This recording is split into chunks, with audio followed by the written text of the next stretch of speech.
தேர்தல் ஆணையம் அப்படித்தான் சொல்லி இருக்கிறது. இந்த அட்ரஸ் தான் சொன்னாங்க. ஆமா, இந்த அட்ரஸ் தான் சொன்னாங்க. சரி, இந்த அட்ரஸோட உரிமையாளர் யாரு? அவர் பேரு இது. அப்பதான் பூனைக்குட்டி வெளியில வருது. இவர் என்னவா இருக்காரு? இவர் பாஜக நிர்வாகியா இருக்காரு. பாஜக நிர்வாகியினுடைய வீட்டு முகவரியை கொடுத்து போலியாக ஒரு முகவரியில் 36 வாக்காளர்கள் சேர்க்கப்படுகிறார்கள்.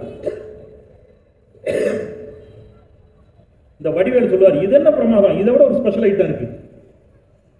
65 பேர் ஒரு அட்ரஸ்ல இருக்கான். தேர்தல் ஆணையம் சொல்லுது, கர்நாடகால மகாதேவபுரா பகுதியில் 65 பேர் ஒரு அட்ரஸ்ல இருக்கான்.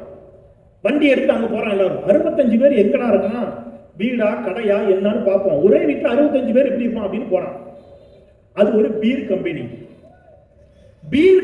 அட்ரஸ்ல 65 வாக்காளர்களை இணைத்து மோசடி செய்திருக்கிறார்கள். இதை விட ஸ்பெஷல் ஐட்டம் ஒன்று இருக்கு. உலகத்திலேயே மிக அதிகமான வயசு கொண்ட ஒரு பாட்டிமா இருக்கு. அதுக்கு 120 வயசு. அதுதான் சின்ன சாதனை. 120 வயசு வேற ஏதோ நாட்டில் வாழுது.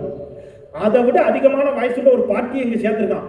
124 வயசு அந்த பாட்டிக்கு. அந்த பாட்டி முதல் தலைமுறை வாக்காளராக சேர்த்து வச்சிருக்கான். 124 வயசுள்ள பாட்டிங்கிறான். அந்த பாட்டிக்கு 124 வயசுல இல்ல, அது 40-50 வயசுல ஒரு லேடி. அது போட்டோவை போட்டு 124 வயசுன்னு போட்டு அதை சேர்த்து வச்சிருக்கான் முதல் தலைமுறை வாக்காளரா. சரி, வீட்டு அட்ரஸ் நீங்க அரண்டு போவீங்க. இப்படிலாம் வீட்டு அட்ரஸ் கேட்டீங்கன்னா வீட்டு முகவரி என்ன தெரியுமா? வீட்டு முகவரி 0. அதான், அவ்வளவுதான். அங்க ஒரு அக்கா, அதுக்கப்புறம் அவ்வளவுதான் 0 தான் வீட்டு முகவரி.